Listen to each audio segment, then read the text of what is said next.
ito ng lemon na mayroon siyang bleaching properties. Then they are rich in many essentials by vitamins, including vitamin C. So, tomatoes can brighten your skin and absorb excess oil from your face. Then, cut a thick slice of tomato and rub it gently face for 5 minutes. Pero yung ginawa ko is 20 minutes to 30 minutes kasi gusto ko talaga siyang ma-absorb talaga siya sa aking balat. Then, let the juice stay on your face until it dries out. So, yan, kung mag-dry no yung mixture, yung tomatoes with milk sa yung face is lagyan na naman ng ulit. Then, you can also use tomato scrub to your face. So, kung meron kayong tomato, maghiwa lang kayo ng tomato and rub it in your face. Then, just dip a sliced tomato in sugar granules and rub your face with it. So, pwede rin, parang nag-scrub din kayo niyan at nag-exfoliate din ito sa ating skin. So, ayan guys. Yan lang po ang ma-share ko sa inyo. So, abangan nyo po yung pagbabanlaw. So, ayan. Samahan nyo ko guys. Babanlawan natin yung face ko guys. Kung meron talaga siyang resulta, itong DIY na to. So, ayan guys. Punta na tayo ng lababo. Ayan.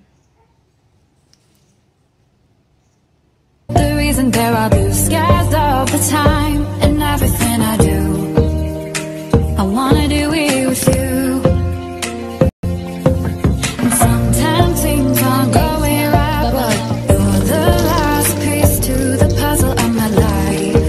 The reason there are blue skies all the time, and everything I do, I wanna do it with you. And sometimes things aren't going right,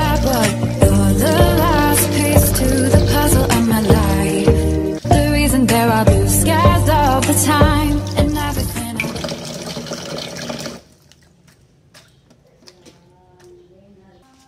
So, ayan guys, binalawan ko na yung face ko.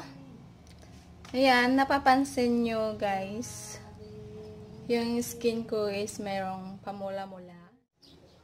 Ayan guys, kakatapos ko lang nagbanlaw sa aking face, sa aking mukha, at alamin natin kung meron bang effect at pagbabago sa aking skin. So, ayan guys.